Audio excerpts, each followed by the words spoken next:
Have you ever looked at your D&D setup and think, I have spells, I have minis, and I have emotional damage from failed rolls, but my dice are still bouncing around in a pizza box? Today, we're gonna fix that.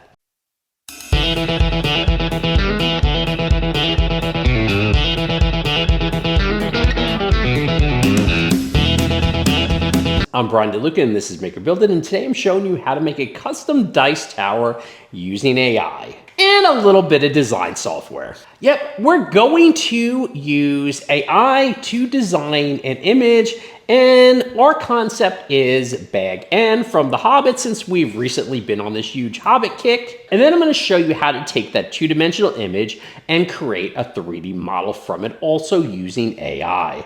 And then we'll jump into Nomad Sculpt and I'll show you how to create a channel for a proper dice tower. Not like a chaos funnel. Now this is part one of a two-part video. I'm gonna show you how to get the image designed. We're going to model it and we're gonna engineer the channel. Because there's a lot more I wanna do with this dice tower than I could fit in one video. And in part two, we're leveling it up with a hinged door to make your dice tower double as storage. Because if your tower doesn't store dice, is it even trying? And if you like videos where you mix AI, 3D printing, and tabletop chaos, this may be the perfect time to subscribe. Now let's get building something worthy of a natural 20. So start by opening up ChatGPT. What I told it is what my intention was first. I want to make a 3D model of a dice tower based on Hobbit's Bag End house. And I explained some of the details I want. I need a chimney wide enough to drop a dice down, and it will pop out the circular front door. And then I explained that the dice area I want it to land in is a garden surrounded by a picket fence. Then I asked it if it could make an image that I could use to render a 3D model. And the first image that came up was pretty good. I asked it if it could remove the dice because it put a dice in the first image. Then I asked it if it could remove the smaller chimney. Once it did, I was pretty happy with what Chat had created and I saved my image out. The next thing I did is go to MakerWorld and I went to the MakerLab section. I went to Image to 3D Model and I uploaded my image of Bag End. Now, if you don't have a MakerWorld account or credits, there are plenty of other image to 3D model tools out there. So it takes a few minutes to generate the model. Now, as you can see here, it generated my model and it looks really, really good.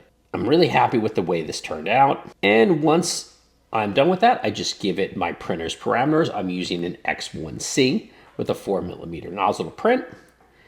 And once I confirm that, it will give me the option to export this.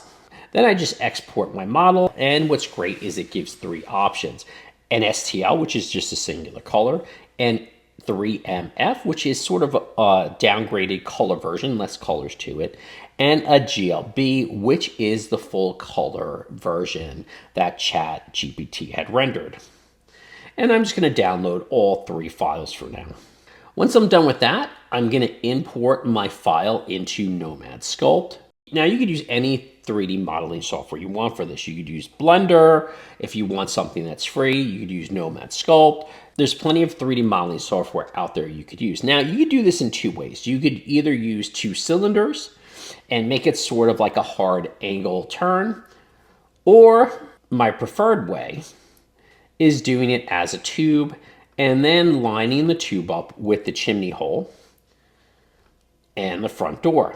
So once I get everything aligned and the correct width for how I want this to look when the dice comes down through, and as you can see, the hole at the top is a little bit smaller and the one at the door is much wider.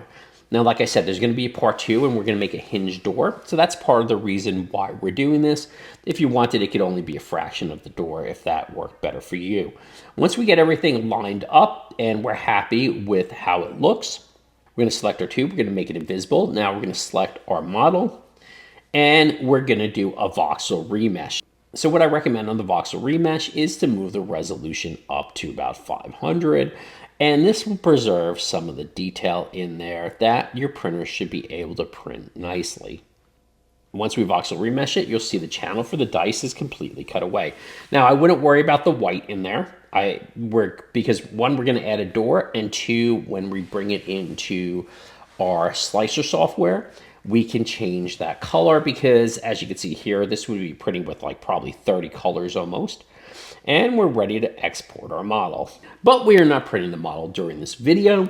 We will print the model in the second video because, like I said, I am going to show you how to add a door to make your dice tower also a dice vault. All right, we've gotten the AI generated concept. We've used Bambu Labs to create our 3D model, and the internal dice channel is engineered so your rolls are controlled chaos, the good kind. In part 2, we're adding a hinged door so your dice tower could become a full dice vault. Because if you're going to dominate initiative, you might as well do it with organization. If you want to see that build, and trust me, that hinged door is going to be slick, make sure you subscribe and turn on notifications. For more on 3D printing, DIY, and maker projects, make sure you like and follow Maker Build It, and remember, keep on making.